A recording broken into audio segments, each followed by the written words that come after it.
Van. Yeah, tough one to take, Yeah. but I think we need to give credit to the guys. What a comeback. Well, yeah, I'll just say, man, the guys need to step up now. We'll focus to the next game.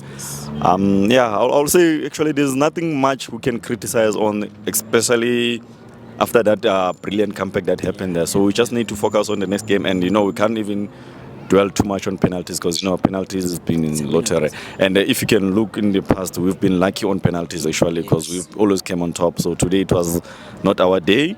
So we just need to take it up. We'll just look in the performance again. We go back to drawing board, and I think that's all we need to focus on. Then focus on PSL now. Thank you, Fethu. So I know what's ÍloiLupopo, but what do you think is it that ÉloiLupopo should have done at DRC in order to come back maybe with a better score than what they came with? I think we need to manage games more carefully, especially playing away.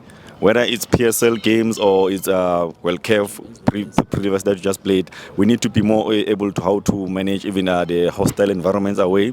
So we just need to be more, because I think if we didn't concede so much goals, or at least we scored a goal away, that could have worked on our advantage. But I think even that's a learning that I think our coach needs to focus on, because I think he's more comfortable in the way that I will do a comeback when I get home, because the lineup that he used away and today, it's almost similar. The lineup that happened here today, okay, without a striker, but it was more similar to what the same guys who lost away.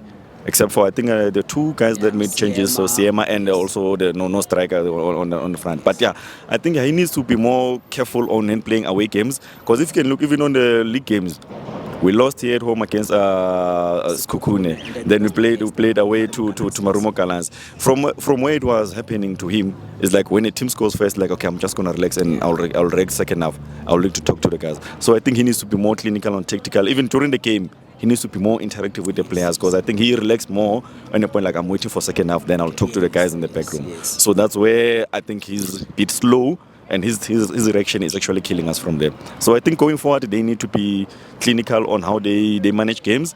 Then we can just take it out. Whatever the results that we'll be having, we need to take it over there.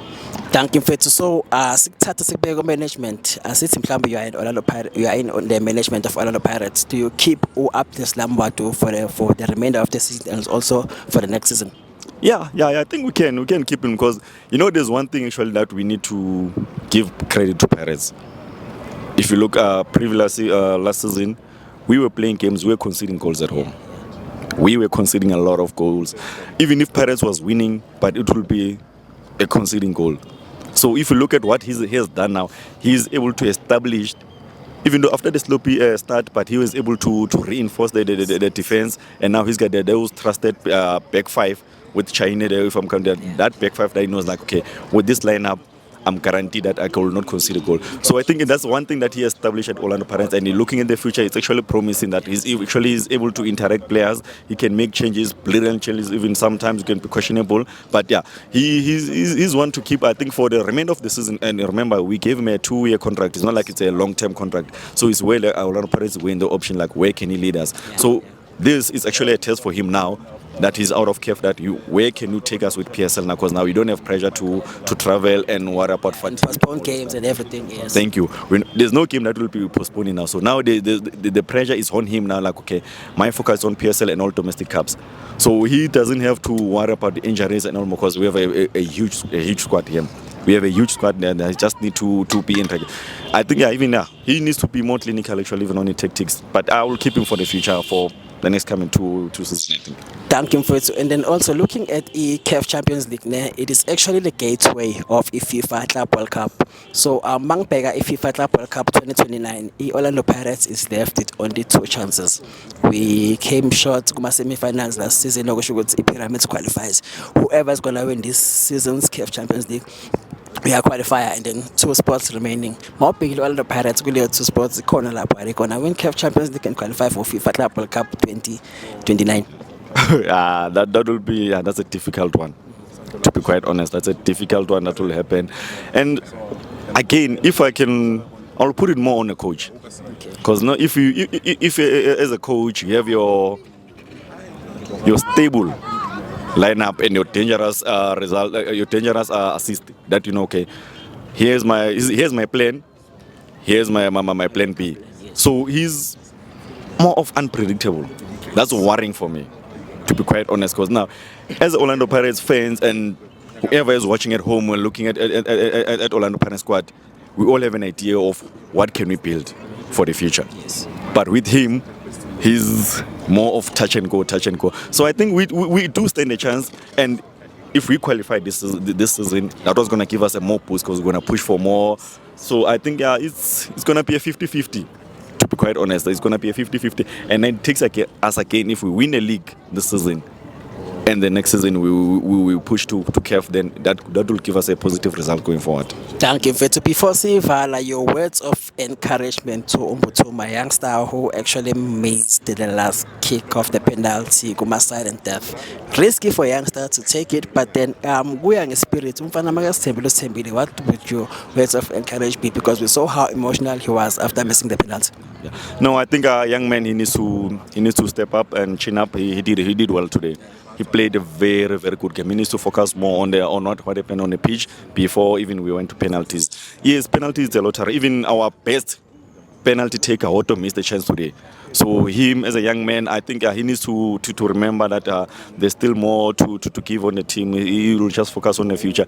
And if we can look back, if you remember 2 years ago, Mofuke missed the last penalty against Jwaneng Galaxy here.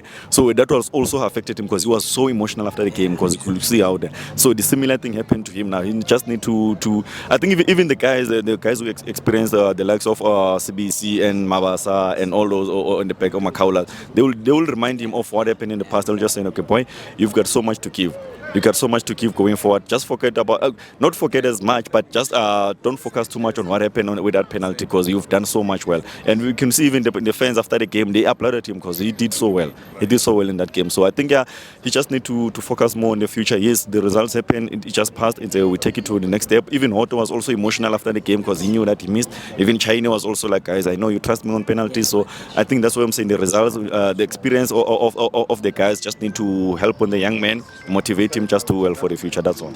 Thank you for it. And then my last question to you: do you think Orlando Pirates management did enough to calm the nerves of our player? Why? Because of we saw from the first whistle, like our emotions were high in a way. Which we saw Moremi falling into a trap. Those tactics and Lupopo whereby I told that card together with that Lupopo player. Do you think the management did enough to actually tell the players with Buffet to relax? Like stay calm. I think I think they did. So I think we needed that first half whistle to become as soon as possible because you could see the guys were getting more emotional and even the fans again. Remember the fans are also giving that push like yeah what's happening. And so now that's when I think we needed that first half whistle so that the boys will go back to the drawing board and remember that we still have more to fight for. We are 1-0 up. So I think the management actually even the technical teams they will also come to the point of the boys came back with more positive like to play instead of fighting. So I think it was actually more of a technical way. Even remember there was an incident where Tito actually got fouled in another box where he was actually trying to fight. Then you could see that Sihlen reaction shows that remember what happened in the dressing room because it just pushed him to the point like don't get involved in this tactics. So they want you to get sent off because they know that we are emotional also. So I think the management and also the experience on other field players they actually worked out. Bafethu, please don't forget to like, subscribe and share. Bafethu, to all the teams as in the continental competitions, all the best. Bafethu, to Bafana, all the best. We AFCON, all the best. Go FIFA World Cup, all the best to Banyana as they are also going to be playing AMA qualifier for the next year. So AFCON, Bafethu, signing out. This is Tosh. Danko.